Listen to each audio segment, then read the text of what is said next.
The life of Jesus Christ and the progression of it cast a highlight onto the life of many in the world. If we want to look at the life of Jesus Christ from the time that he was born to the time that he died on the cross, the level of understanding that Jesus Christ had and his relationship with people, I think we can draw a lot of inspiration from it. Many people look at Jesus Christ and they look at him only in the light of his divinity. But I think if you also consider him in the light of his humanity, you'll be more able to relate with him. And it will even give you a better understanding to embrace his divinity. You know, Jesus Christ, if you check at his birth, being born into not really an ideal family, as he's growing, he being rejected by the people of his own household, he being betrayed by the people that he loved, to the peril of even his life, that the scriptures makes us understand by revelation that he actually laid it down for our salvation. But if you look at this progression, I believe many people can relate with it in life. And in life, you will not always get what you want, and you don't always have the power to choose which way you want to be. But I strongly believe that every decision and wherever we are coming from, our backgrounds are all inscribed in the purpose for which we were made and for which we came into this world. So if you want to look at the life of Jesus Christ as an example, then you really understand that some of the stages of his life was not because the Father was against him, but it was because it was ordained for him to fulfill purpose. And there was none other better route that he could have taken to fulfill that purpose than the routes that the Father took him through. Now, the first thing I want us to consider this morning or this day of the Lord is about the birth of Jesus Christ. Jesus Christ was not born into an ideal family. And if I say an ideal family is a family that's a mother, father, and children. That's an ideal family. Now, it's not only Jesus Christ alone. Now, if you check throughout the scriptures from Genesis, all the great men that God actually used and people who walked with God to a large extent were not also born into an ideal family. Now, it is good to have an ideal family, and an ideal family have been the main idea that God wanted for everybody in this life. For the fact that God started life on earth with a man and a woman with procreation in mind means that God expects that everybody will be born by a mother and a father, and then you will live happily with your mother and father, and then you grow in that household till you also become a man or become a woman. But unfortunately, because of the entrance of sin into the world and the wickedness of the hearts of men and the progression of darkness in this life, things have not been so. But in spite of it all, there are great people who were born into not so much of an ideal family, but were still able to fulfill the purpose of God, because God had a plan, and the plan follows through the kind of background that God gave them. Now, if you look at somebody like Joseph did not grow up in an ideal family. You know, ideal family where you are living with your mother, your father, and your siblings. He was there for a season, but then after some time, he was traded by his brothers, and then he found himself in Potiphar's house, and that was where he actually grew up. But in spite of it all, he was able to fulfill his assignment. And if you look at the life of Joseph, and at the end of his life, just like Jesus Christ at the end of his life, you realize that these people grow to and at a point come to a certain realization and understanding that, look, if they look behind where they are coming from and where they have come, they begin to have a full picture and understanding of the reason why they have to go through the things that they have to go through. Now, if you Luke chapter 23, the verse 34, Jesus Christ on the cross, his last words was, Father, forgive them, for they know not what they do. Forgive them, they know not what they do. Now, it tells you that Jesus Christ have had a better understanding of the purpose for which he came. And then he understood and accepted and embraced that purpose, that people who seems to have contributed to where he was coming to. He understood that he didn't have the full understanding of what they were doing to him with respect to the purpose for which he came into this life. Now, if you look at the life of Joseph, as I was saying, it is the same way. In the book of Genesis chapter 50, the verse 20, it was almost as the same words as Jesus Christ spoke in the book of Luke chapter 23, the verse 34. Joseph spoke to his brothers after the death of Jacob, spoke to his brothers, so that you people meant it for evil, but God meant it for good, that it will come to pass that in this day he's going to save many lives for what you did to me. So Joseph had also come to a full understanding of the reason for which he was treated by his brothers in the beginning, and he did not explain it in the light of the weakness that his brothers demonstrated, but he saw it as a strength of God to bring him that far, so that many lives will be saved in future. So you begin to understand that then the purpose of the cost of an ideal family, if you don't find yourself in an ideal family growing up, that's a family where your mother and your father and your siblings, you were all not raised together, but you begin to find yourself in a certain light, then you must really have to sit down and reconsider your background, where you are coming from, and what that have made you. You see how that has fashioned you and have built you up for you to come to where you are in life, so that you can really appreciate what God has done in your life. You see, if you don't sit down and consider where you are coming from and the background that God gave you and how that background have contributed to your makeup and your life, you will not find a reason to give thanks to God. Now, if you look at Joseph, not Joseph alone, if you look at the life of Moses, Moses did not also grow up in an ideal family, but you see, Moses was so wise that at a point in his life, he judged the rejection that he received from his parents in the light of the circumstances surrounding the reason why he ended up in Pharaoh's house. Bible says, the book of Hebrews chapter 11, verse 24 and 25, that by faith, when Moses was of age, he refused to be called the son of Pharaoh's daughter, choosing rather to suffer affliction with the people of God than to enjoy the pleasures of sin for a season. Why? He understood after he has grown. He didn't think within himself that he has been rejected, and the fact that he has been rejected, that mean that God has rejected him, or the fact that his mother could not keep him or his father could not keep him means that they didn't love him. No, but he judged his situation in the light of what led to the circumstances of where he found himself, and then he came back. You see, so rejection should not actually drive you out of purpose, or rejection should not cause you to harbor hatred from the environment that you think that they should have received you, but rather rejection is supposed to help you develop a sense of consciousnness that makes you think, or that makes you know that the help that you are seeking from man is not enough to bring you to your purpose, but rather it will help you to develop a sense of identity that, well, though men have rejected me or people have rejected me, it is actually directing me to a particular purpose that I need to fulfill. Like the rejection of Moses directed him to the purpose for which that he must fulfill. So, beloved, I want to encourage you that in this life, nobody will have an ideal family. That is one. Joseph didn't have an ideal family. Moses didn't have an ideal family. Even David didn't grow up in an ideal family.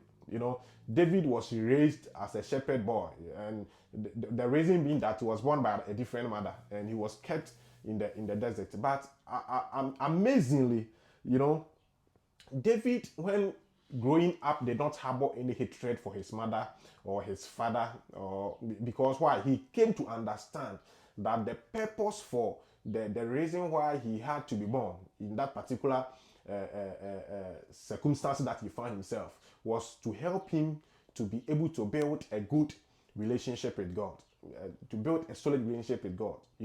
The life of David in the desert actually became an advantage for him, because in the desert he was able to build one of the most strongest relationships that any man have had with God. That David became a man after God's own heart. Now, do you think if David was living with his mother and his father in the same house, he would have become a man after God's own heart.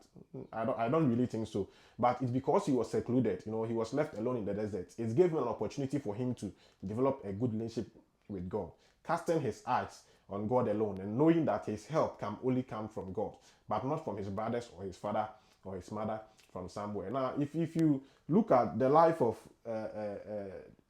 many great people in scripture, even including Jesus, as I began with, realize that not being born in an ideal family is not a disadvantage to you. No. But sometimes if you sit down and you calculate, you look at how that have contributed to your makeup, you realize that it was on purpose and it was not just to destroy or to harm you. Now, the next thing I want us to consider is the book of John chapter 1 verse 11. The Bible says that he came unto his own, but his own received him not. That Jesus Christ. He came unto his own, but his own received him not. Jesus Christ was born in Nazareth, but when he started ministry, he realized that he set up his ministry in Capernaum. And we understood that he was not easily accepted. Why was he not easily accepted? If you look at what is surrounding the birth of Jesus Christ, a lot of issues surrounding his birth, and people really didn't know who his father was, and I don't think it's so much different from today. If today any woman should walk to you that I'm pregnant, and the pregnancy that I have, I'm pregnant with the Holy Spirit, I think it's going to raise some doubts in your mind. And that same doubts was in the minds of the people of Israel at the time that Christ was growing up, you see. But you see, that did not perturb him, or that did not discourage him from fulfilling the purpose for which God have called him to fulfill. He was able to focus on that purpose. The same thing happened to Joseph. He was able to fulfill his purpose. The same thing happened to Moses. He was also able to fulfill his purpose. At the backside of it, David was able to develop a good relationship with God, and he was also able to fulfill his purpose. So times of rejection can be a time that you can really build a very solid relationship with God, because when you are rejected, it means that men have been open to you, that they are not in the position to help you come where you want to come or accomplish what you want to accomplish. And once you realize that help is not coming from anywhere, it becomes an advantage for you to seek help from another source. And the other better source that you can always look up to is God himself, the one who created you, your maker, the one that brought you into this life. It helps you become very dependent on God. And yes, it is not wrong to be dependent on God. God wants people to be dependent on him. You don't want to declare independence from God, because once you have an independent spirit, it means that you can no longer walk with God. You can no longer continue with God, and that will not be of good help to you in this life. So, beloved, I want you to understand that yes, Jesus Christ was not born into an ideal family, and two, he was rejected. So if you are not born into an ideal family and you feel rejected, it must rather be a sense of direction to you. But it's not for you to develop bitterness in your heart and develop grudges in your heart and begin to find fault with people around you and develop a certain kind of hatred for men or women whom you think that they should have contributed to your life. It can be a very great advantage to you if you know how to handle the rejection that you are going through. You realize that it can become a very good tool that you can use to develop yourself and to build yourself, for you to become what God wants you to become. And if you look at the life of Jesus Christ, apart from he not being born in an ideal family, he being rejected, he was also betrayed. And betrayal, I believe, it has become part of life because of sin and because of wickedness that has come into this world. But when you are betrayed, it doesn't mean that you are a fool. People who are betrayed are normally people who are faithful. They are people who are reliable. They are people who are loyal. Nobody can betray an unfaithful friend, or nobody can betray an unreliable friend, or nobody can betray somebody who is not trustworthy. People will always betray people who are trustworthy. People will always betray people who are loyal. People will always betray people who are faithful. So when you are betrayed, it does not mean that you are a fool. No, it means that you have a certain character, an attribute of faithfulness in you, an attribute of reliability in you, an attribute of some faithfulness in you, that I think that you should look at it as an advantage, and you should not allow yourself to be ruined by the wickedness that people have shown to you. But it is for you to judge yourself in the light of the faithfulness that you are, the faithfulness of character that you have built. with time, so that you can continue your life without being harmed by the bitterness that people want to throw into your life by taking advantage of you. You know, Jesus Christ worked with his disciples. If you look at somebody like Judas, Judas was not somebody that you should think that he should betray Christ, because Judas was a man that Christ loved himself. You know, but Bible makes us understand that he, even among the disciples, he was the only one who had a position in the team. He was the one who was taking care of the money. No, the one who should have even been in a position to take care of the money should have been Matthew, because Bible said that Matthew was the one who was called at the table of customs. You know, so he was dealing with money directly. But Jesus Christ did not give it to Matthew; he gave it to you, Judas. And Judas, being a friend unto him and somebody who was taking care of his daily needs and everything, shouldn't have been the person to betray Christ. But he did betray him. What do we see? Christ at the end, Jesus Christ asked him, now you betrayed the Son of Man with a kiss. Yes. Like, so sometimes the people that you love the most are those that are going to betray you. Now, if you look at somebody like Peter, Peter was the eldest. You know, history records that even Peter was even older than Christ. You know, so among the disciples, he was the eldest. But at the same time, the eldest among them was the one who lacked understanding and came to a place that he even betrayed Christ. So you can see that people that you bring into authority, people that you lift up hand, can easily betray you like Judas. And people also that are of age, that you think that they should have been in a better position to understand your situation and then help you to overcome certain barriers in life, can also betray you. Your boss can betray you, your mother can betray you, your father can betray you, somebody who is older than you can betray you, as well as somebody who is your junior can also what? Betray you. But at the end of the day, you must see yourself as somebody who have a certain character of faithfulness in you. Because if you are not faithful, if you are not reliable, nobody can betray you. People will always betray people who are loyal, and people who have a certain character of faithfulness in them.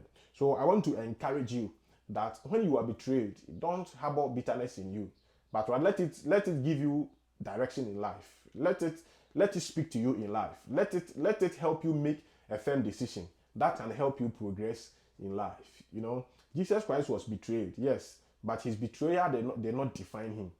You see, if his betrayer had defined him, you wouldn't have heard his voice on the cross pleading for the forgiveness of the people that have hurt him.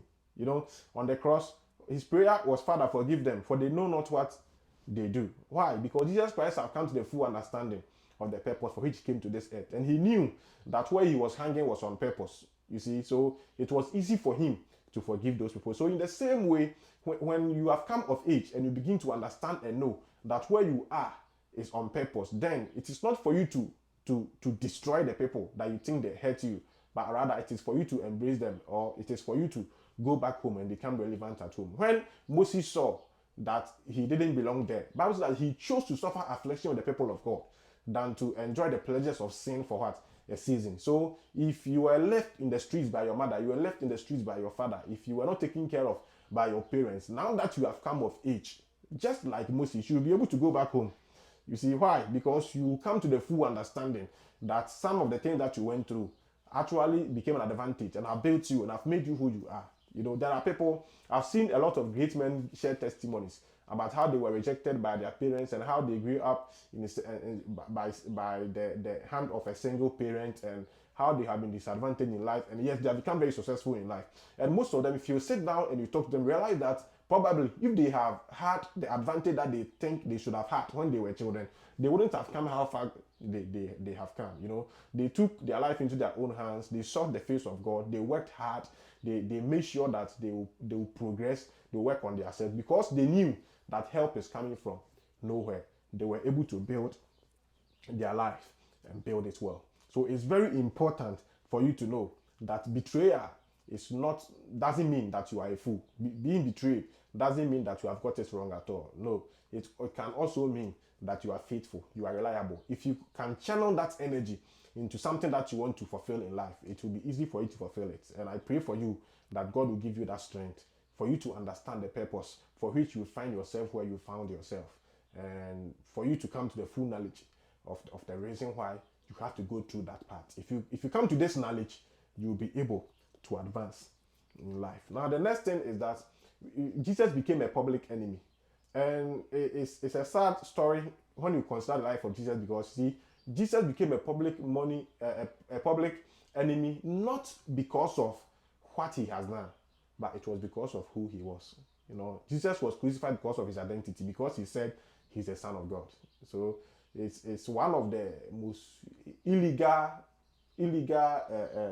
sentence to death that this world have ever witnessed. Killing people, because if Jesus was living in our generation, would have said that his sentence was based on racism, because he was killed for who he was, not what he has done. And throughout the scriptures, you see people suffer the same fate. Joseph suffered the same fate in the scriptures. Joseph was sold by his brothers.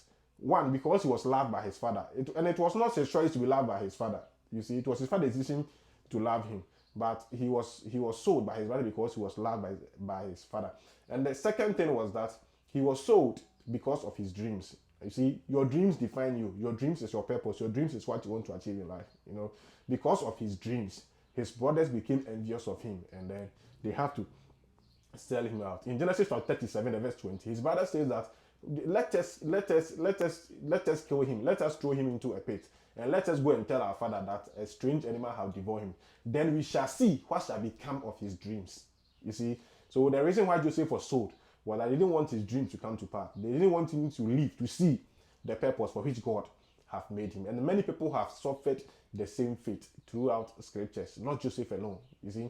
But at the end of the day, you must understand that being a public enemy is not your choice, but remaining as a victim till you perish is your own decision.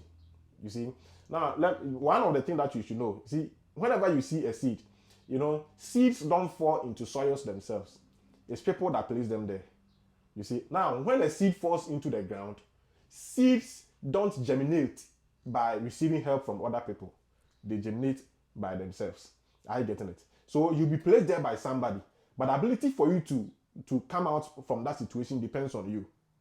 Are you getting it?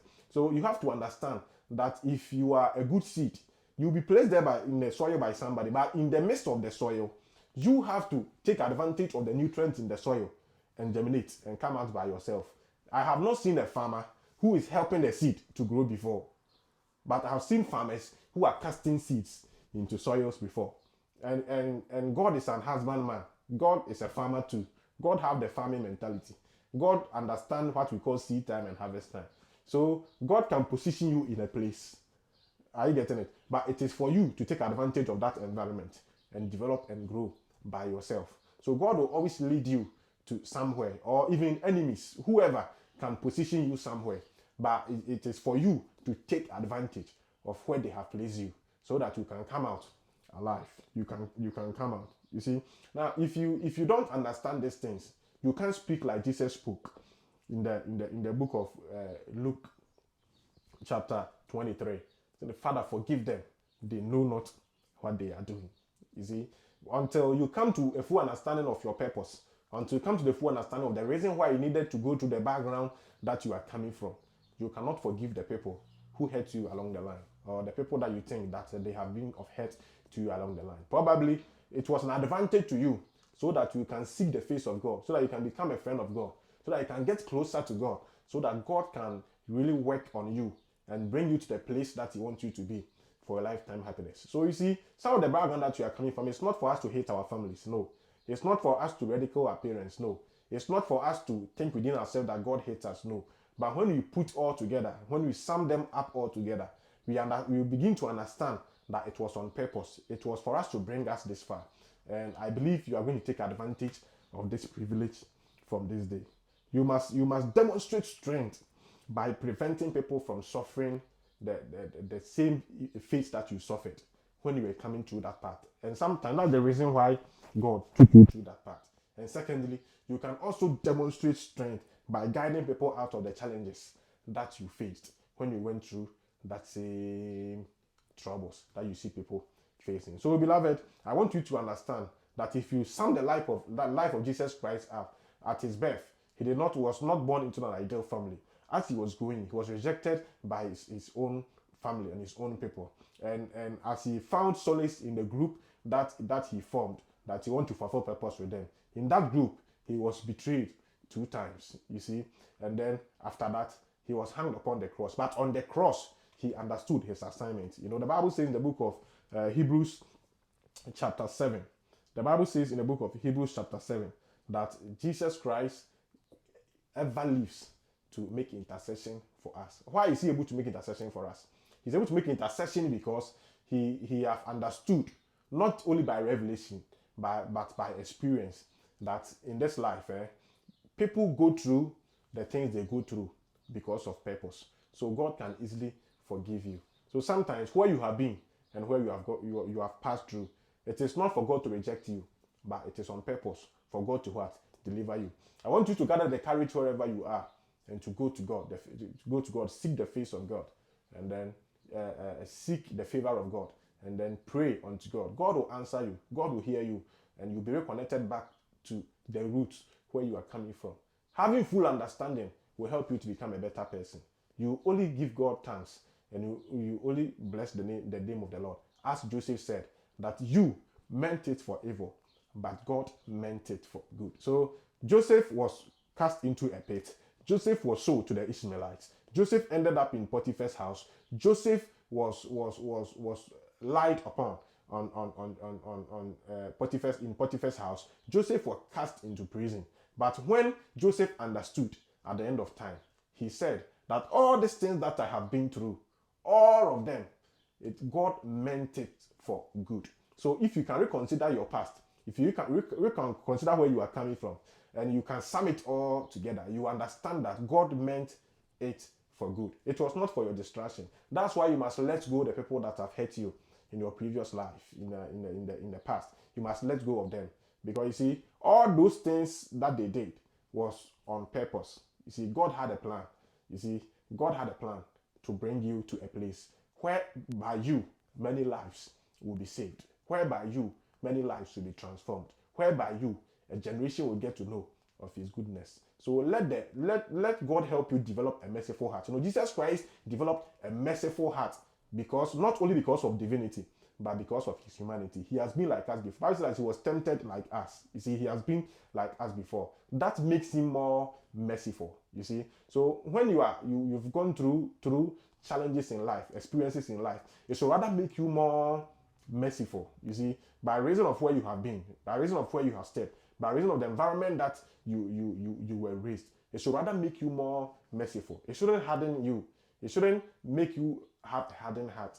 It shouldn't let you be mean on people, but it should rather let you put yourself in the shoes of the people that you meet along the way, so that you can really be of help to humanity. It is my prayer today that God will help you to become the kind of parent that he wants you to be. It is my prayer that God will help you understand your past. God will help you understand the reason why I needed to go through all that you have been through in this life. God should help you understand the reason for your rejection. God should help you understand the reason of the betrayer. God should help you understand the reason for which you have to suffer this fate. And when you have come to the full understanding, just like Joseph, you can say that God meant it for good. Just like Jesus Christ, you can say, Father, forgive them, for they know not what they have done. You will thank God for the privileges that he has given you, and you'll be grateful to him forever.